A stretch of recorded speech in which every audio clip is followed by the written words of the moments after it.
Hello everyone, life লিভিংয়ে আমি মাসুদ খান আপনাদের স্বাগত জানাচ্ছি। আজ আমি আসছি বসুন্ধরা কনভেনশন সেন্টারে।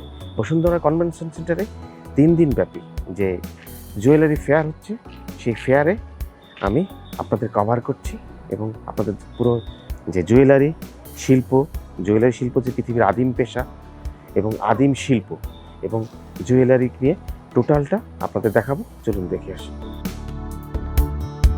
দর্শক, স্বর্ণ অলংকারের ব্যবসা এবং এই তৈরি পৃথিবীর আদিমতম পেশার একটি। সেই পেশার কিছু ইতিহাস আপনাদের সাথে শেয়ার করছি।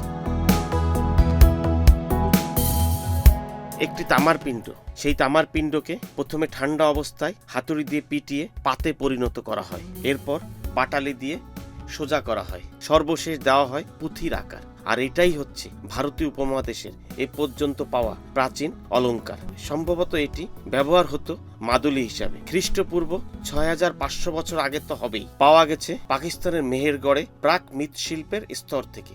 এত আগের এই অলংকার পাওয়ার অন্যতম কারণ হচ্ছে প্রাচীন ভারতীয় সমাজে 4টি জিনিস সবচেয়ে দামি মনে করা হতো। সেগুলো হচ্ছে গরু, ঘোড়া, হাতি এবং অলংকার। ভারতীয় উপমহাদেশে অলংকার শিল্পের বিস্তার লাভ করেছিল যতটা না নিজেকে সাজানোর জন্য বা সামাজিক প্রতিপত্তি বোঝানোর জন্য, তার থেকে বেশি চিকিৎসার প্রয়োজনে। কারণ ভারতীয় উপমহাদেশের মানুষদের বিশ্বাস ছিল ভিন্ন ভিন্ন রত্ন পড়লে বিভিন্ন রোগ থেকে মুক্তি পাওয়া যাবে। মূলত এই বিশ্বাস থেকেই অলংকার শিল্পের প্রসার। রত্নকে কোনো অলংকারের মধ্যে সংযুক্ত করে পরা হতো, আর এভাবেই ভারতীয় উপমহাদেশে অলংকারের যাত্রা। 1205 সালে যখন বাংলায় সুলতানি আমল শুরু হয়, মুসলিম শাসকদের হাত ধরে বাংলায় মুসলিম ঘরানার অলংকারের প্রচলন শুরু হয়।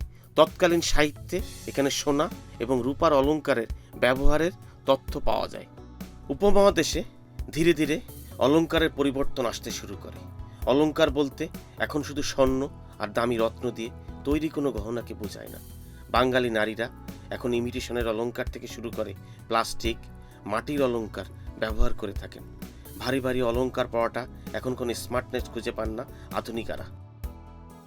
ভিউয়ার্স, আপনারা এতক্ষণ স্বর্ণ অলংকারের যে বাংলাদেশে প্রথম ফেয়ারটি হলো, মানে মেলাটি হলো, সেই মেলার কভারটি দেখলেন এবং মেলাটি আপনাদের ঘুরিয়ে দেখালাম। মেলার ভিতরে আপনাদের স্বর্ণ অলংকারের যে স্টলগুলো আছে সেগুলো দেখালাম।